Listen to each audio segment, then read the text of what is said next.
Thanks, Jenna. Winnipeg Free Press reporter Bartley Kives joining us now with an update on some of the things making news in the city, including the kickoff to Jazz Fest tomorrow and the Cube stage. The Cube stage is supposed to be repaired and altered and ready to go today, according to the Exchange District Biz and the City of Winnipeg. As you recall, the Cube has been not really, closed. It's been completely closed since late last summer. Mostly it's safety issues concerning that big, heavy aluminum chainmail skin curtains, whatever you want to call them. They don't really open and close because really they haven't really ever been designed to open and close. And then what they've done is they've decided to pin those curtains open all festival season.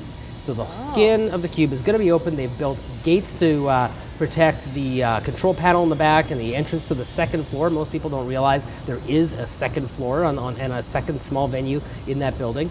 And they've also fixed the lights on the Cube so that in September, when the skin is shut, it's actually going to do what it was always supposed to do and function as this pulsating, glowing piece of art in the middle of Old Market Square.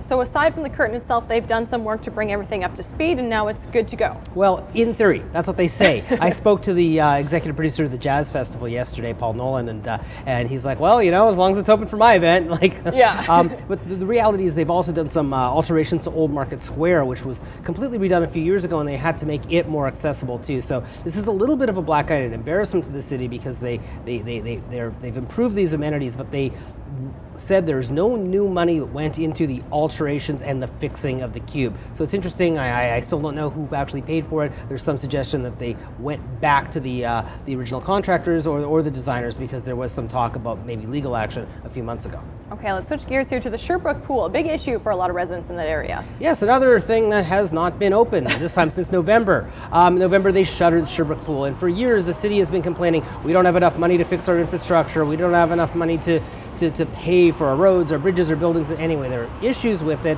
They shuttered it. They finally showed the public the engineering report, or the results of the engineering report rather, that say, well, you got to put in $1 million right now for various structural things, and then actually a total of $2.7 million to open this thing, or 3.2, and then another $3.5 million to actually get this going over 20 years. And this is their way, this long-term maintenance tab that they wanted to make sure the public knew about, is their way of saying, hey, do you guys really want us to open these things? Well, guess what? There aren't that many recreational amenities in the inner part of the city. And in the meantime, they are fixing the Transcona Centennial Pool, which is actually in technically worse shape by a mechanism that they came up to grade their pools. So they have the question is, do they have the political will as well as the money to fix an inner city amenity? And that's what is facing the city. They're going out to consult with the community, saying, hey, what would you like us to do with this? Well, guess what? People in the inner city, if you actually spoke to them, say, well, gee, do we want an amenity? No, we want to take a bus somewhere into the burbs.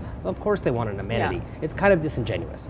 Say, open it again, fix it. Exactly, but where do you find the money? Because quite frankly, they're short of money on a lot of things. Yeah, it is true. Well, you have some personal, really big news. You have written your second book. Yes, myself and a photographer, a Winnipeg photographer by the name of Brian Scott, we've got a book coming out called Stuck in the Middle, Dissenting Views of Winnipeg. It'll be out in November. Brian has a blog called Winnipeg Love Hate. He takes these fascinating photos of the city that actually don't usually have people in them. And it's kind of like the Winnipeg we know in the winter. And the idea is to take a real warts and all look at Winnipeg and have the actual Winnipeg. Some of these beautiful books out there tend to gloss over the uneven things about the city, but everyone who lives here knows that there's good and there's bad, and if you really love a place, you can criticize it, and that's what this is all about. So don't expect all roses from Exactly. No roses, a few dandelions and a couple of thistles. The true Winnipeg truth. It's coming out in November. November, right now, that's when we have it slated, yeah. Well, congratulations. Looking forward to seeing it, and you did great stuff with your first one, so I'm sure thank you very much. Awesome. We look forward to having you back in a couple weeks. You bet. All right, we're taking a quick break here on BG. Stay with us.